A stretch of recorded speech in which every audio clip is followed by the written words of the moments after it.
Hello दोस्तों, स्वागत है आप लोग को आपका चैनल आर्ट्स क्लासेस में। तो आज हम Bihar board DElEd entrance exam 2024 का आपका जो 21 अप्रैल 2024 को जो है सेकेंड सिटिंग में आपका पेपर हुआ था, उनका जो है कुछ ऐसे प्रश्न लेकर आए जो कि कुछ विद्यार्थियों द्वारा हमें बताया गया। ठीक है, यानी जो एग्ज़ाम देकर आया है उनके द्वारा पता चला है कि ये क्वेश्चन जो है एग्ज़ाम में आया था। तो सारा क्वेश्चन तो विद्यार्थी को याद रहता नहीं है, बाहर आने के बाद एग्ज़ाम हॉल के बाहर आने के बाद जो है लगभग क्वेश्चन भूल जाते हैं। ठीक है, माइंड में याद रहता नहीं क्योंकि क्वेश्चन बाहर आता नहीं है। तो जो है मिनिमम हम 10 क्वेश्चन जो है ऐसे लेकर आए जो विद्यार्थी को याद था। जो हमें क्वेश्चन पता चला है वो हम आपके साथ साझा कर देते हैं, यानी शेयर कर देंगे आपके साथ। चलिए आपका क्वेश्चन देख लेंगे जो 21 अप्रैल सेकंड सिटिंग में पूछा गया था। आपका फर्स्ट क्वेश्चन जो हो जाएगा, देख लीजिए क्वेश्चन क्या था आपका। सोने की खदान कहाँ पाई जाती है? यानी कि सोने की खदान तो कई जगह पाई जाती है, लेकिन मुख्यतः सबसे ज़्यादा जो है सोना कहाँ पे, यानी खदान उनका सबसे बड़ा खदान कहाँ है? तो आपको पता होगा कोलार। ठीक है, यानी कि केजीएफ जो मूवी निकला था तो यानी कोलार कर्नाटक में। ठीक है, तो यहाँ पे ऑप्शन नंबर इसका जो आप लगाएंगे तो वो कोलार लगाएंगे कर्नाटक में। चलिए आपका नेक्स्ट जो है दूसरा क्वेश्चन आपका आएगा, ध्यान से समझिएगा कौन सा आया था। कौन सा राज्य जो है पाइराइट में जो है पाइराइट का जो है अग्रणी उत्पादक राज्य है? ठीक है, आपको क्वेश्चन पूछेगा कौन सा राज्य जो है पाइराइट का जो अग्रणी उत्पादक राज्य है, यानी कि सबसे अगला राज्य कौन सा है पाइराइट उपजाऊ का? तो वो बिहार हो जाएगा। अपना क्या हो जाएगा? बिहार हो जाएगा। चलिए आपका अगला क्वेश्चन जो देख लेंगे, तीसरा क्वेश्चन आपका हो जाएगा, कार्य करने की दर को कहते हैं। काफ़ी वी इंपॉर्टेंट क्वेश्चन पूछा गया था आपके एग्जाम में 21 अप्रैल सेकेंड सिटिंग को। कार्य की करने की जो है दर को क्या कहते हैं? वो शक्ति कहते हैं। क्या कहते हैं? शक्ति। आपको आंसर लगाना है शक्ति। चलिए आपका अगला क्वेश्चन देख लीजिए 4 नंबर का। 4 नंबर देखिए काफ़ी इंपॉर्टेंट क्वेश्चन है। ज़्यादातर हिंदी में जो छंद, अलंकार और रस से क्वेश्चन पूछा जाता है, तो पूछ भी दिया गया है। 4 नंबर में आपका क्वेश्चन पूछा था, यानी कि क्वेश्चन कितना भी नंबर में होगा लेकिन आपको जो है ये क्वेश्चन पूछा था, छंद के कितने भेद होते हैं?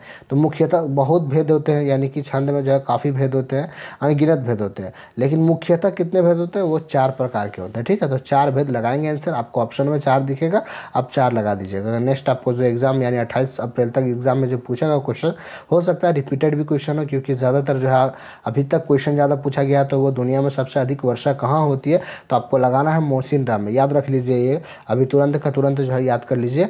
दुनिया में सबसे अधिक वर्षा कहाँ होती है? तो मौसिनराम। और आपको पूछ देगा कि बिहार में सबसे अधिक जो है वर्षा किस राज्य में होती है, यानी किस जिले में होती है? तो वो किशनगंज होगा। ठीक है, याद रखिएगा। ये 2 क्वेश्चन जो है काफ़ी बार रिपीटेड क्वेश्चन है डीएलएड एंट्रेंस एग्जाम में, तो याद रखना जरूरी है आपको। और ये सभी क्वेश्चन रिपीटेड हो सकता है, इसलिए आप लोग जो है देख करके जाएं। चलिए आपका 5 नंबर क्वेश्चन हो जाएगा एरिया। देखिए इंग्लिश में आपको एरिया लिखा गया है, वहाँ पे क्वेश्चन इसी तरह सेम पूछेगा घुमा फिरा के। एरिया का जो हिंदी शब्द होता है, तो आपको पता है एरिया, आपको पता ही होगा कि इतना सारा एरिया। देखिए हम लोग जो प्रयोग क्या करते हैं, हिंदी शब्द को इंग्लिश में प्रयोग करते हैं। बहुत सारे इंसान के मुंह से सुनते होंगे ये मेरा एरिया है। ठीक है, तो एरिया मतलब समझ रहे हैं क्षेत्रफल, यानी क्षेत्र, ये मेरा क्षेत्र है। ठीक है, तो हिंदी भाषा उसका क्या हो जाएगा? क्षेत्रफल। यानी क्षेत्रफल भी बोल सकते हैं आप, क्षेत्र भी बोल सकते हैं। चलिए आपका अगला जो क्वेश्चन हो जाएगा आपका 6 नंबर का। 6 नंबर क्वेश्चन देखिए, लोकसभा चुनाव के लिए न्यूनतम आयु कितनी होनी चाहिए? तो आपको पता ही होगा कि जो है भारत में जो अभी लोकसभा का चुनाव चल रहा है, तो वो लोकसभा में जो चुनाव जो लड़ने के लिए, सीट जो है लड़ने के लिए, वो मिनिमम जो है यानी कि कितना उसका एज होना चाहिए? तो 25 साल होना चाहिए मिनिमम। कम से कम जो उम्र उसका 25 साल होना चाहिए, तभी वो जो है इलेक्शन में लड़ सकते हैं लोकसभा सीट पर। चलिए आपका अगला जो है 7 नंबर क्वेश्चन देख लेंगे। 7 नंबर आपका क्वेश्चन है, डायनेमो जो है से कैसी धारा प्राप्त होती है? डायनेमो से कैसी धारा प्राप्त होती है? तो वो डिस्ट धारा। ठीक है, यानी डीसी करंट। आपको पता होगा डीसी करंट जो है प्राप्त होती है। चलिए आपका अगला क्वेश्चन देख लेंगे 8 नंबर का। 8 नंबर आपका क्वेश्चन हो जाएगा, पायरुवेट के विखंडन से यह कार्बन डाइऑक्साइड यानी CO2, यहाँ पे CO2 आपका क्वेश्चन में लिखा जा सकता है, और कार्बन डाई भी ऑक्साइड भी लिख सकता है, तो आप कंफ्यूज नहीं होंगे, दोनों सेम है। तो CO2 यहाँ पे लिखेगा, कार्बन डाइऑक्साइड तथा यानी जल तथा ऊर्जा देता है। यहाँ लिखा गया क्वेश्चन, पायरुवेट के विखंडन से यह कार्बन डाइऑक्साइड जल तथा ऊर्जा देता है और यह क्रिया होती है। तो आपको ऑप्शन में दिखेगा माइटोकॉन्ड्रिया। क्या होती है? तो माइटोकॉन्ड्रिया। आपको आंसर लगाना है माइटोकॉन्ड्रिया। चलिए आपका अगला क्वेश्चन देख लेंगे 9 नंबर का। 9 नंबर काफ़ी कन्फ्यूजन वाला क्वेश्चन है, ध्यान से समझिएगा। बेकिंग सोडा का रासायनिक नाम क्या है? यानी बेकिंग सोडा का जो है रासायनिक नाम क्या है? तो आपका हो जाएगा सोडियम बाइकार्बोनेट। इनका रासायनिक जो है सूत्र क्या हो जाएगा? तो हो जाएगा NaHCO3। ठीक है, ये हो जाएगा, इसका आपका सूत्र हो जाएगा।